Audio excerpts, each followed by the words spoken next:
guys, welcome back to my channel. Today I want to talk to you about schedules and how I get everything done in my week that I need to. This is a topic that I get questions about a lot.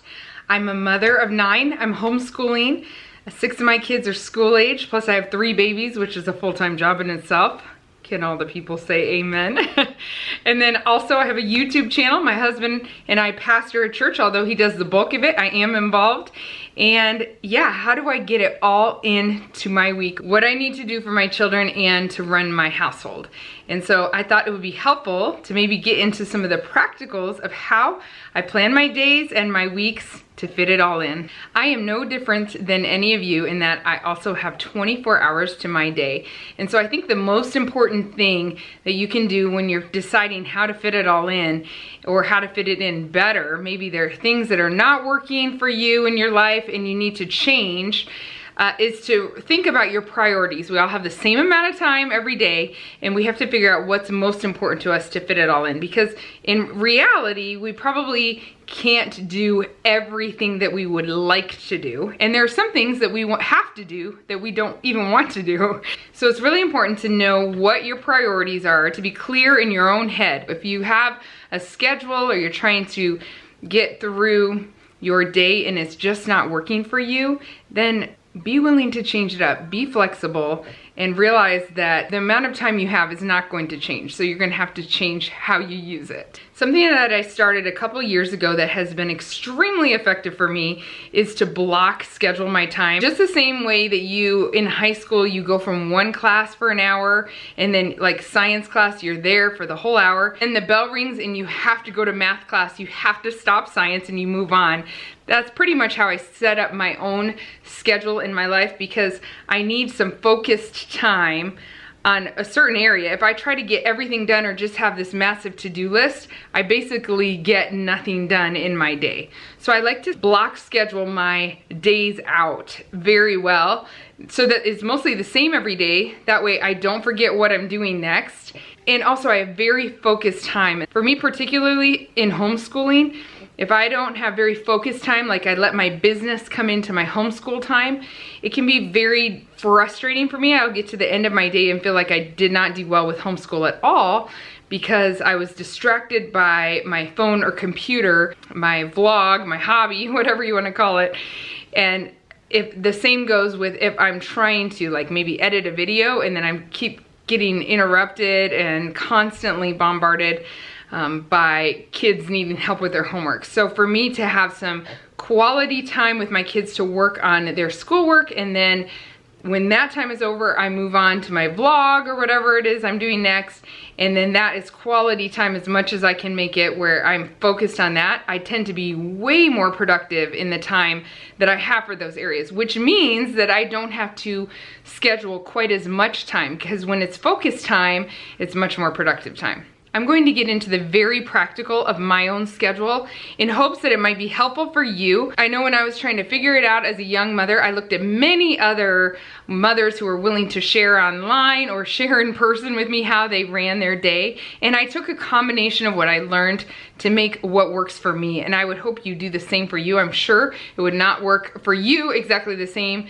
that it works for me, but I'm hoping by sharing the practicals of what I do that you can find something in here that will be helpful for you if you have an area in your life that's frustrating you that you're not having enough time for. So to begin my day, I like to get up really early. Right now I'm getting up around 5:30 to just have some quiet time by myself, and I'm trying to switch it to 5. 5 is about the earliest I ever do, just because I want to fit exercising in the morning as well before most of my kids are up, and still have that quiet time by myself. The quiet time is a priority, so that's why that's happened so far.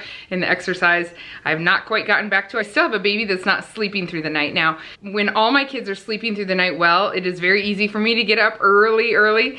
And when they're not, or when I'm pregnant, it's very difficult. Sometimes I don't. I just get up when my kids get up, and that's got to be good enough, and I have to find that time that I need some other time in my day. So that kind of thing changes for me. I like it when I can get up early because I can fit more in, and I feel like I'm ahead of the game for sure when my kids wake up. So right now I'm getting up at 5:30. My kids have to be up and at breakfast. breakfast by 7:30. That's just how we play it in our house for school days. So 7:30 to 8:30 is breakfast time for us, and then we clean up. I have the kids get ready during that time. I'm usually feeding babies, that kind of thing. And then at 8:30, from 8:30 to 10:30, I spend time with my youngest students, which is Eli and Tori right now. They're my 8 and 6-year-old. And I like to start my homeschool day particularly with my younger ones, because when I've tried it opposite, I don't end up having time for my little ones, because you can always think, oh, I'll take care of them later, and you run out of time. So for many years now, I've just started my day with my younger ones. I work with them for 2 hours. I read to them out loud. We do our history together. I give them their assignments at the end of the 2 hours, and then I send them on their way to do their assignments. So my 8:30 to 10:30 block is my little kids. My younger kids are playing around me, taking my baby's taking her nap. It's focused time with my little ones, but it's also distracted time because of my very little ones. But they're used to it, and we work well next to each other while my older kids are doing their own work independently. Then from 10:30 to noon, I have about an hour and a half where I check in. Usually I have one student every day. We do school 4 days a week, and I have 4 older students, so I have a day for each student. But if they're not working well independently, I may meet with them all even that day, just in that hour and a half, just to check in on how they're doing, what they've done, check any work that needs to be checked. But there is one kid I focus on each day. So that's my time to check work with my older students. And by having one a day, I can really focus and make sure that I have looked over every bit of that student's work. Then from noon to 1, we have lunchtime. We clean it up. It takes us an hour to make and eat a meal and clean it up for sure, even though we try to do extremely easy lunches. So I actually call my lunch block is actually 12 to 2, because I want to have some extra time in there. Seasons I've been pregnant or really not getting enough sleep, I really try to rest during that time after lunch. My kids a lot of times will go out and play during that time. Some of the older ones have to get back to school well before 2. So that 12 to 2 time is lunch and mom rest. Now right now I'm not getting rest time. I'm trying to fit in some cleaning during that time, but it's kind of a time that I can go back and forth depending on what I need. It's really important to schedule rest into your day. If you schedule your day out so tightly and you don't have time for rest, now if you're at a job, sometimes you can't have time for rest, but even then, a lot of times you'll get at least a little break. If I can get 15 minutes to sit down and put my feet up, it helps me tremendously. And I also schedule a little rest time into the end of my day, which I'll tell you about in a minute. But rest is really important, and when we forget to schedule in rest, we can get burnout. And I have done that many times in my life where I'm trying to fit so much in, and then I get to the point where I'm burned out and I basically don't want to do anything anymore at all. So if I can schedule in appropriate amount of time for rest that I know that I need, I'm much more successful with what I plan to do. 2 o'clock is the time that I meet with my middle school age-ish boys, and I read aloud to them and just make sure that they're doing their thing. I block out 2 to 3:30 for them. That is their time. I look over what they need read aloud or what they can be listening to. That's my time for those 2 boys. And I don't really need that time with my high schoolers anymore. So it works out that I can spend it with those boys. Then from 3:30 to 5, I have time for my hobby, my business, whatever you want to call it, my vlog. And that does take time. That takes me about, I haven't kept very good track, but I think I spend about 10 to 12 hours a week on it. And that's just because my husband helps me with more of the business side. So he takes a little of that burden off of me, but it is definitely a time commitment to have a vlog. And so I've had to get even more disciplined with my schedule than ever before to fit it in. When I don't fit it into my day, it ends up in my evenings. And then when that goes on and on, I end up with no evenings or no time to myself or for rest at all. And that is not a good recipe for me. So that's 3:30 to 5. And then I have from 5 to 6 to prepare dinner. Dinner is something I always am thinking about way ahead the day before. I'm always looking to see if I need to thaw some meat. In the morning, I look if I need to, during my breakfast hour, I'll put food in the crock pot for dinner. I'll do any preparation I can during the breakfast or lunch hour to prepare so that dinner never takes me more than an hour in the evening, and usually a whole lot less than that, because a lot of times we do have a crock pot meal, or it's just something that needs to be thrown together really quickly. So I start focusing on dinner at 5, knowing that we want to eat at the latest at 6. Then from 6 to 7, we eat dinner, we clean it all up, we do bath times and start getting our little ones into bed right away. And then our older ones, on most normal evenings, we would have them have some quiet time themselves. So they go read, I get time by myself. Right now, I'm just taking that time around when I'm getting kids to bed to do some cleaning in my house every day. Tuesdays, I do this bathroom and vacuum this part. And Wednesdays, I take out this trash and clean that bathroom and that kind of thing. So I have it all scheduled out for myself and trying to fit it all into 4 days a week. I do not do it by myself. The kids that live in that area of the house that I'm cleaning, they come along with me and they help me, so it goes pretty fast. And then Solo helps me the day I do our wood floor, which covers our whole main floor, because that's a big job. Yeah, so I have that all split up, and sometimes I can fit that in if I have a lot of energy at my lunch break and to do the cleaning then. But a lot of times it gets done right around the time we're putting kids to bed. We've been kind of fitting that in too, so it's pushed my quiet time back a little, but it does help to get it done. And then any work I have left for my business has to be done in the evenings. But I do usually still get like an hour by myself of quiet in the evening. Now that's really important to me. That might not be important to everybody. I'm with my kids all day long. It might sound bad because some people are thinking I want to be with my kids constantly.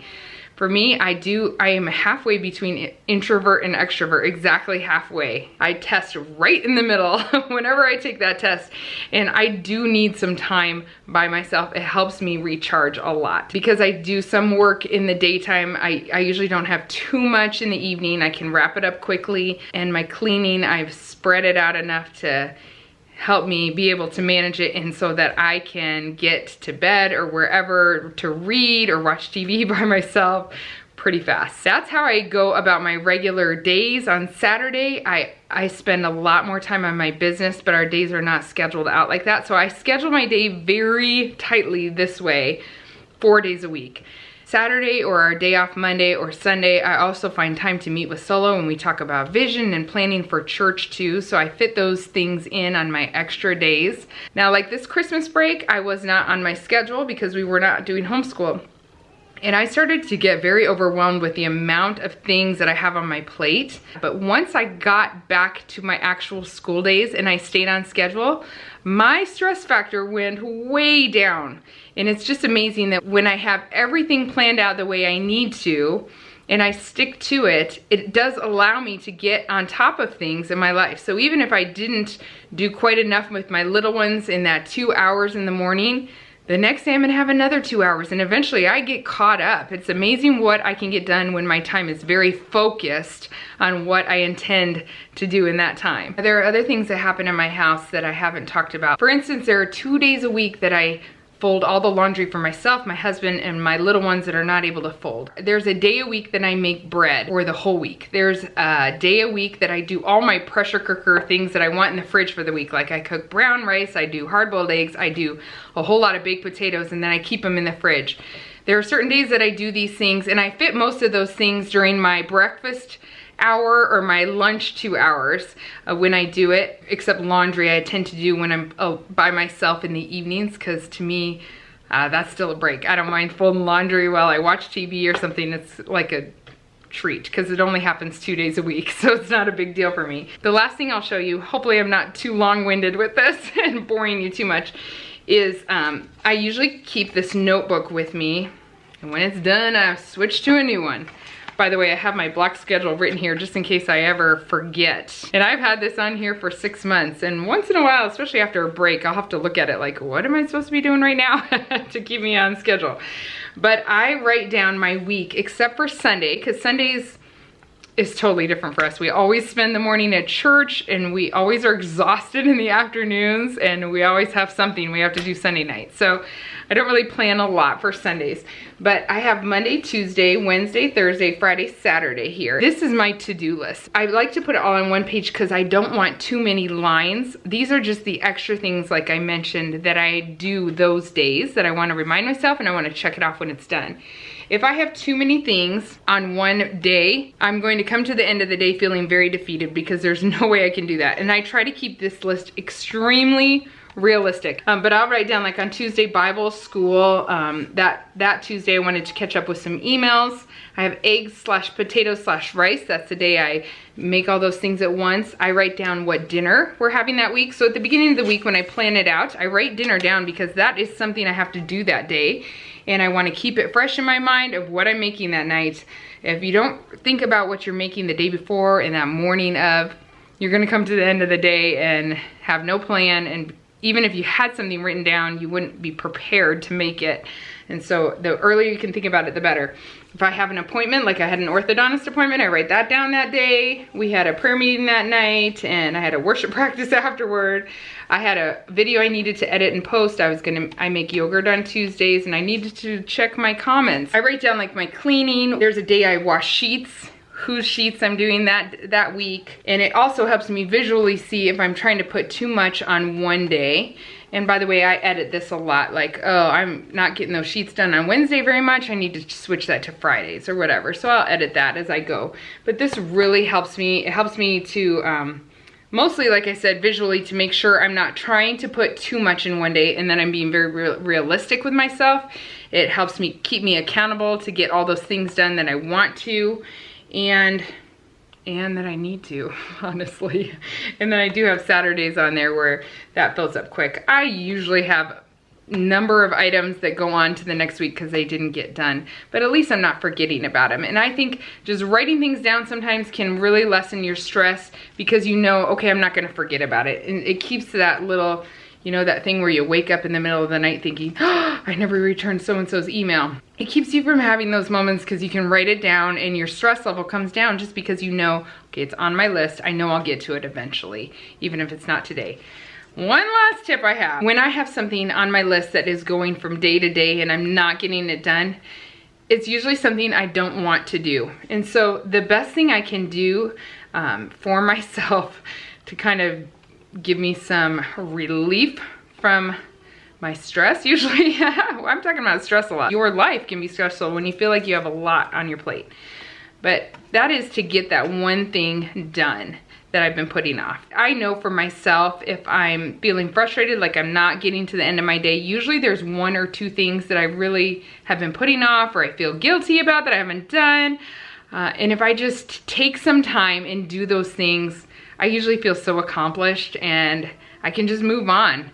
And it's really good for me. It works really well for me. So maybe your encouragement today, maybe go do that one thing that you've been putting off and get freedom from it.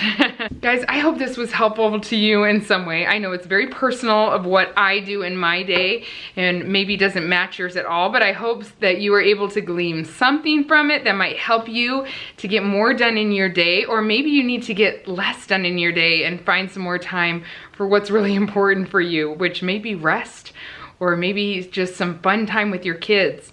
By the way, I schedule fun in all the time. That's what Mondays are for me, is like, I try to keep it empty so that we can just go have fun with the kids, and I don't feel like there's anything waiting for me that I need to get done. That kind of thing is super important too. I hope you guys have a great day, and we'll talk to you soon in the next video. Bye.